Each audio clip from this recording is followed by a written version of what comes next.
y'all doing? I had to make sure that we was connected. Welcome to Real Talk Live with Arnett D. Love, and I am just so happy to be able to come to you. Look, I had a busy weekend, and it took me this long to get to you. When I live, you know you're tired when your head just keep bobbing and just holding. I mean, I'm sitting in this chair and everything was just looking down. You know, my head was just hanging down. I could not get myself together. I had to give in to the body. Listen, we have to listen to our bodies. We have to respect our bodies. And when your body say, listen, I need some rest, guess what? We have to give it some rest. So listen, I'm well rested and I'm ready to talk story with you. And the first thing I want to say is, what are you waiting on? When are you going to start living your life? Don't sit here and tell me that you're talking about waiting until you retire in order to live your life, because that is not going to work for you. You got to live your life while you're working. You got to have fun. You got to do things to just spark your moments in your life, memories. But you're going to work to what? You're 60 years old and then you're going to start living your life? Come on. That's too late. That's too late. Do you know how many friends that I have had who retired, worked towards another retirement and never finished that retirement, never got a chance to live their life, died before they even was able to retire from that second retirement? Now, don't get me wrong. I have friends that has retired 2 and 3 times, but we don't know the day. We don't know the hour. We don't know when we're going to get called. This life is not long. We're only here for a limited time. And while we're here, we got to live. And in living, of course, we're going to do service to others. We're going to do that. We're going to do charity work. That's all a part of living. But we have to live, and we cannot continue to live just to work. Live just to pay bills. Come on, let me tell you something. That is nothing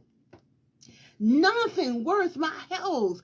And I say except for my kids, because I will worry about my babies. I love my babies now. When there's something going on with my babies, I do get, a little mommy mode when something is going on with my babies. But honest and truly, there is nothing worth my health. I have to take time out to go ahead and live my life, have some fun, let my hair down, and don't try to joke on me now, because my hair is short by choice, baby. Okay, short by choice. I love it. It's convenient. If people are like, you gonna let your hair grow? I don't know. I need to get a good brush, and if I can keep it flat like this, I just might. Okay, let me get back on track. Focus, love. Focus. We have to remember that there is more to life. There is more to life than working and paying somebody else's bills. Well, you're paying your bills, but you're giving your money to them. So technically, you're working for somebody else. And it's more to life than that. It's more to life than that. And I'm not going to continue to do it. I'm just not. Because, a lot of stuff that I do have, I don't need cable. I really don't. With all these social media channels here, I don't need cable. And really and truly, let me ask you, who needs a house phone? Who really needs a house phone? You got cell phones. You get cell phone plans. You can get 2, 3, 4, 5, 6, 7, 8, 9, 10 cell phones on your plan. I think I got about 7 or 8 different lines on my cell phone plan. And who needs a house phone? So a lot of the stuff that we're spending money on, we don't need. And so I'm like, I can turn that off and I can have me a whole another $100 and some in my pocket, to have me some fun, to go out there and do some of these activities that's in the city. A lot of times we'll say there's nothing going on in our city, but I want to ask you this question. What have you done to find out if anything is going on in our city? Do you recognize things after the fact? Do you see your friends out celebrating something that you may have enjoyed? And a lot of times I do, because I don't have a list of this going on, this going on, this going on, this going on. And so a lot of times I'd be like, oh, I didn't know we was having that. I mean, right across the water from where I am, they're about to have a tacos celebration. I love tacos, and I don't know if I love them enough to pay $75 for, but I love tacos. So maybe when they having their taco celebration, I'll take my $75 to Taco Bell or Mexicano, you know, wherever, and give me some tacos because I do love them. But I'm sensible because I don't drink. So me paying $75 for a couple of drinks and 5 tacos doesn't make any sense because I don't drink. But the bottom line is having fun, enjoying yourself. Do the things that you want to do. Don't wait until I get vacation time. No, you have a weekend. Make that weekend work for you. Come on now. Come on. We cannot just let our lives pass us by. We have to do things in between work. And when I was in the military, I can remember going to, now I'm going to tell you my business now. I can remember going to the nightclub. I can remember us getting in just in time for PT. I can remember turning right back around, going to the nightclub on Saturday. So we went to the nightclub on we went Friday night, we went Saturday night, and then we went Sunday, because it was in Hawaii, and, you know, we could get up for PT on Monday. You know what I'm saying? If they had something on Thursday, we going on Thursday and get up for PT on Friday or get in just in time for PT. It didn't matter when the party was. We were there. We were there, and we suffered the consequences, you know, as far as being tired the next day. So it's all in what you can intake, you know, but I just went and got me a nap during the lunch period, and I was rejuvenated for the rest of my shift at work. And so I'm not telling you to be crazy because I was young, but what I'm saying is we don't have to work or wait until the weekend always to have fun. We keep putting it off, and then what tends to happen when the weekend gets there, all you want to do is lay around and relax, or just have fun during the week. And then when the weekend get here, lay around and relax. You done live your life. You got made some memories and possibly some friends, and you're having a good old time. And so when it's time to pay your bills, it don't look like I'm just working to give people my money. You're enjoying some of that money. Listen, listen to me. I'm going to always pinch off some of my money for me. And I'm not telling you not to pay your bills. What I'm telling you is, I'm not really too concerned on who not get ready to get paid. As long as I get paid. That's my mentality. That ain't telling you to do it. I'm telling you what I do. I'm not getting stress over who's not getting paid before I get paid with my coins. Okay? But that's me. I'm older. I ain't worried about no credit score. I'm just really not. I'm not worried about it. Some of you need to, because you want a house, you want a car, you want this and that and that, but I know the secret, so I ain't worried about all that stuff. But the thing is, what I'm trying to say is, don't work so much that you don't enjoy life. That's what I'm trying to say. Don't work so much that you don't take time to celebrate you. You don't take time to celebrate your family.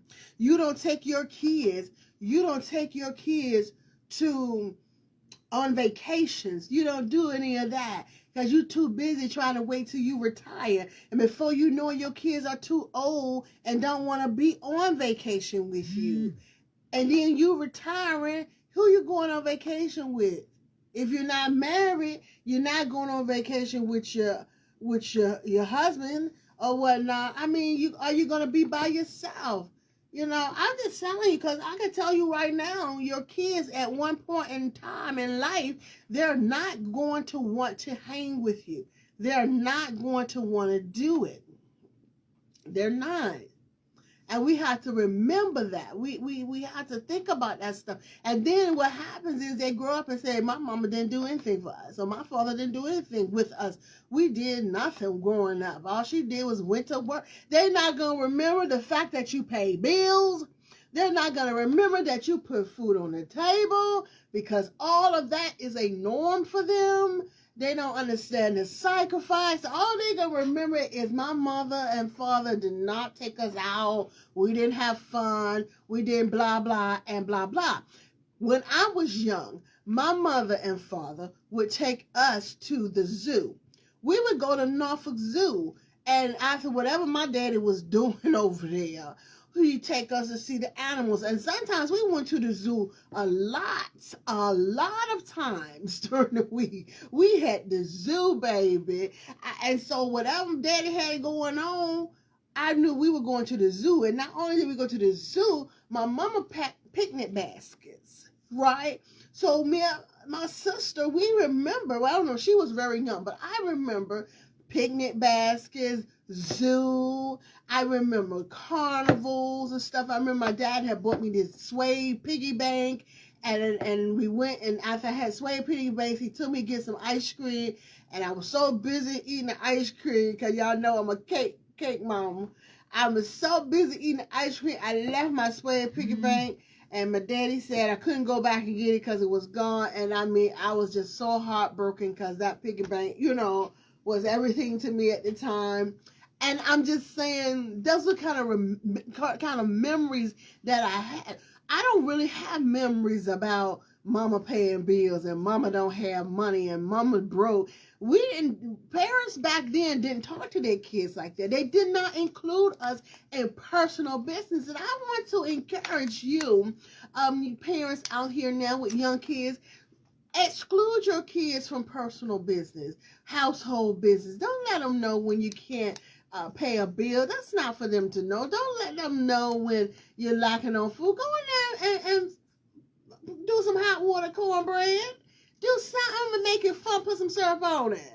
Tell them, hey, I'll make you some special pancakes. Put a little sugar in it. And put a little sugar, a little flour, some water, and whatnot. Put you some butter in the pan. If that's all you got, yes, you got to work with it. Put you some butter in the pan. You stir it up with the consistency of a pancake, okay? And you put your butter in the pan. Use butter. Don't use oil so they have a little taste. And you pour a little bit in it like it's a pancake. And you'll flip them over. You'll flip them over, right?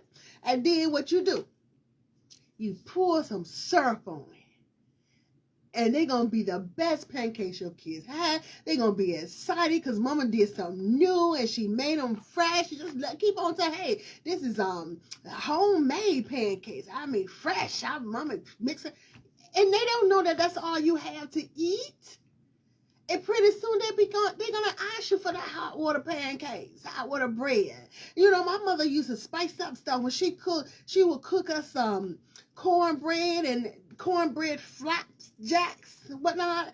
I don't know what you call them. You know, I'm not domesticated. But I learned how to cook. I just don't like to cook. So, but anyhow, she would cook the cornbread, fix the cornbread right.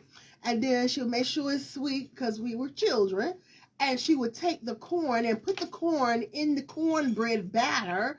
And then she would cook it like that and fry that junk up for us, baby. We could eat it without food. We could eat it. She'd give us a piece of fish after she done deboned it for us. And then we had that cornbread. And, baby, we was good to go and ready to get showered and go to bed. Your kids don't have to know everything. Make stuff fun. Live your life. And, you know, on the days that they're out of school, take 2-3 hours and take them to the city park. It's free. Just keep an eye on your babies. Let them run around and have fun. They're children. Simplicity is what gets them. Come on, y'all remember?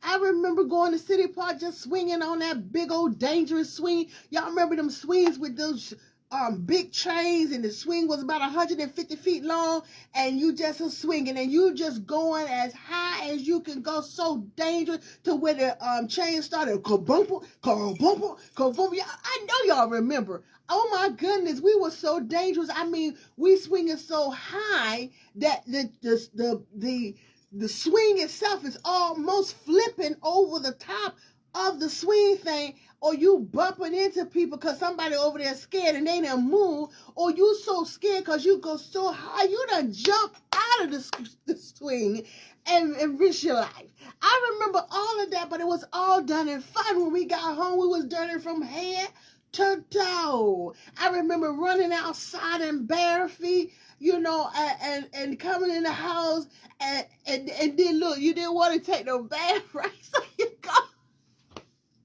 Don't call me nasty. We just didn't want to take a bath. So you go there and wash your feet real good.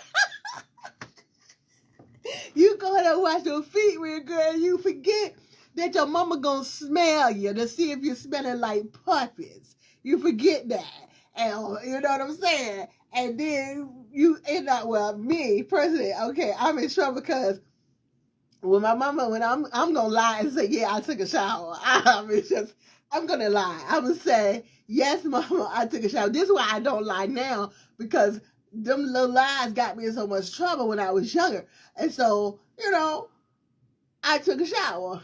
Well, she checked my feet, see the feet clean. Then she smelled my little grimy body. And that's what did it. You know what I'm saying? So not only did I have to go back and get a bath, I got a spanking too for telling her a lie. But it's the memories. It's the memories. It's living your life. And if you got kids, it's helping them live their life and showing them that you have to take time out for yourself, for your mental. Okay? And then you have to teach your children. You have to teach them that they're not going to be everybody's cup of tea. You have to come to the conclusion that you're not going to be everybody's cup of tea. Everybody's not going to like it. Everybody, as we say, they're not going to do you. And guess what? You have to be okay with that. You have to be okay. You have to be able to just ignore it and not care and understand that it's not your problem. It's their problem. And I'm telling you what I know, because I had a difficult time with that, people bothering me, because I'm like, if you don't like me, just leave me alone. Don't talk to me. Leave me alone. Keep walking. I keep walking. You stay in your corner. I stay in my corner. And I couldn't understand it. If you didn't like me, why you in my face? You know what I'm saying? So I was quick to want to tell you, stay out of my face. There's no reason for you to be over here. We don't do each other. But at some point in your life, you got to ignore that too. You got to ignore that too. You got to be kind. You have to be kind when they being stupid. Hello. You have to be kind when they are being stupid. When they don't realize that you are not fazed, you got to be kind. And then eventually they'll see, hey, let me just leave her alone because she ain't a bit more thinking about me. And that's how we have to be. That's how we have to be, because there are just some people who aren't going to get it. That when you dislike a person, when you don't want to be around a person, that is your problem. That is not their problem.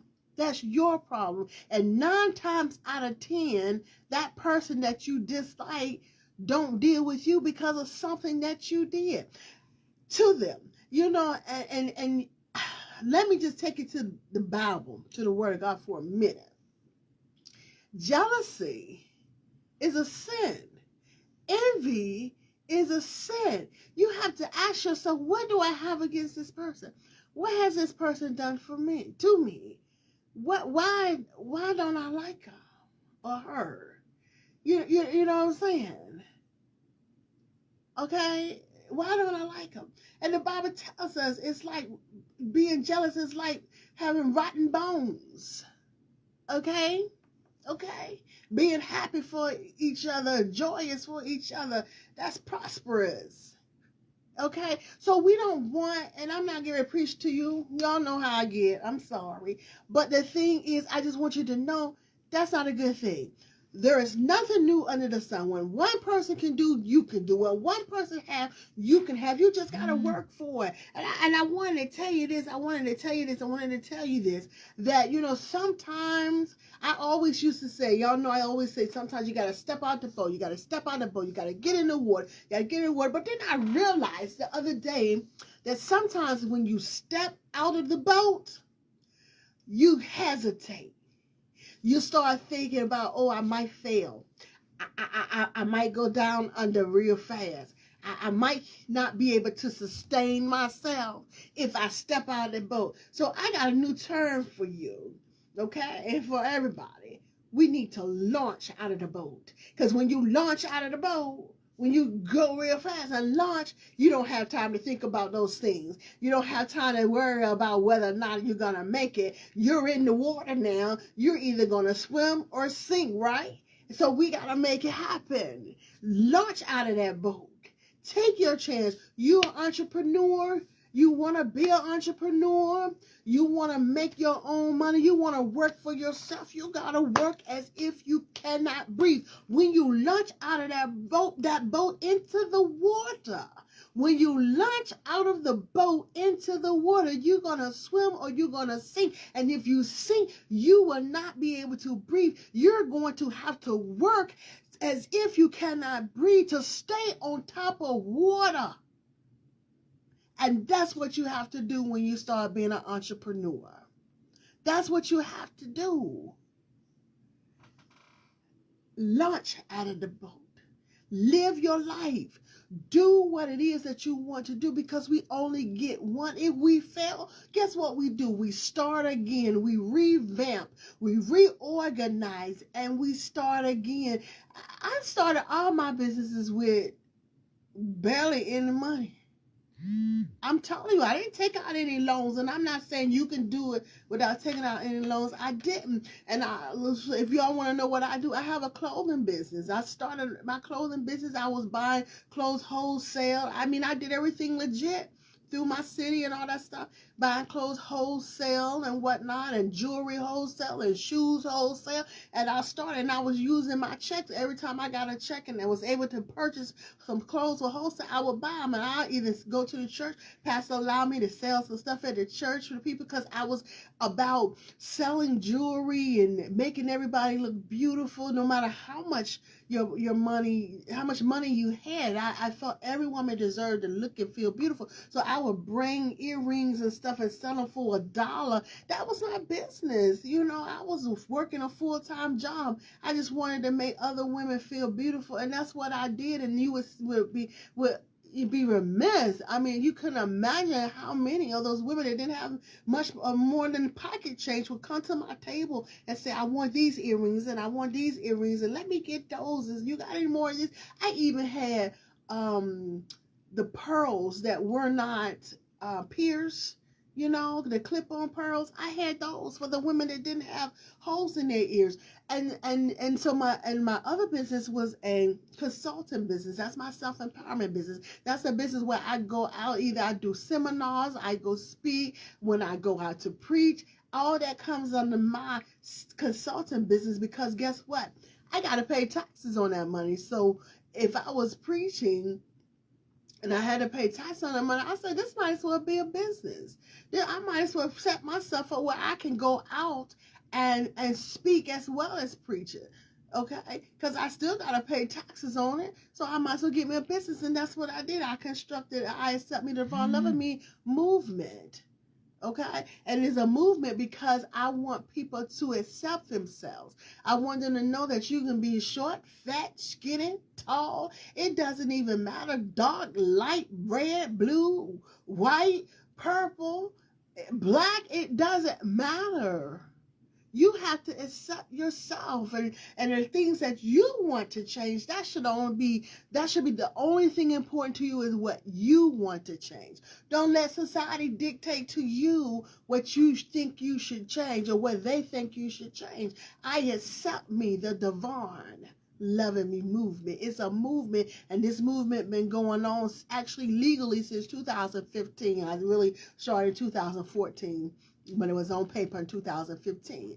Keep on moving. And then last but not least, my Real Talk Live LLC. Real Talk Live. I'm just saying things that a lot of people don't want to say. I will get up here and do shows that a lot of people don't want to do. And this year, this season, I will have guests, because I know I said it last season, but it was hard to connect because of my schedule. But I mean, we're going to talk about topics that a lot of people don't want to talk about. I'm living my life, and you know, I'm not begging. I'm not rich. You see what I'm saying? Because this is not a thing of being rich. It's my fulfillment and doing my mission, helping others. My goal to influence other people to live their lives It's time for you to live. What are you waiting for? Waiting for retirement is not, it's unacceptable. It's unacceptable. It's unacceptable. Stop letting people tell you that you can't do stuff. As a matter of fact, let me give you a word of advice. Stop telling people what you're going to do before you do it. Let them see the outcome. Everybody isn't happy for you. Some people are straight miserable. Straight miserable, and every chance they get, they will try to be a roadblock in your life. They will sit around and think about how they can get you off your box to act ignorant. You understand me? Because a lot of us do have a little something, a temperament issue inside of us, but we have to stay in control of that, because we must remember what we have to lose. Some people don't have anything to lose. Some people have nothing to lose because they cannot see the good stuff that's in front of them. They cannot see their future supposed to be better, and they can't see it. All they see is the right now, how they want to, pop off and stuff. And half of the time when people pop off, they wrong. And no longer are we allowing people to take us out of our character, the character of wanting to live our life, the character of wanting to do right, the character of wanting other people to do right, other people to enjoy life, other people to expand. I want everybody to be, listen to me, I want everybody to be successful. Why? Because that's what you're supposed to do. You're supposed to want the best for other people and yourself. We're not here to hold each other down. Do not let anybody hold you down. That is not their purpose. Their purpose is to love you and uplift you and encourage you. And if they're not doing that, you're going to have to exclude them from your life. And guess what? Be okay with it. Because it's okay. Whether it be family, friend, or foe, if they're not for you, if they're not treating you the way that you treat them, if they're not lifting you up, sometimes you have to treat them with a long-handled spoon. Sometimes we have to walk away. And there is nothing wrong with that. It's totally understandable, because negativity would keep you stagnant. You're so worried about what this person's saying and this person's saying and what they're doing. You can't move forward because you're stuck right there in their negativity. And that is where they want you to be. I refuse to get stuck. I'm going to live my life, and I encourage you to live yours too. Remember, God loves you. I love you. Make sure you love yourself. Then you can properly love on somebody else. Until we shall meet again, may you be tremendously blessed, and may you continue to live your life.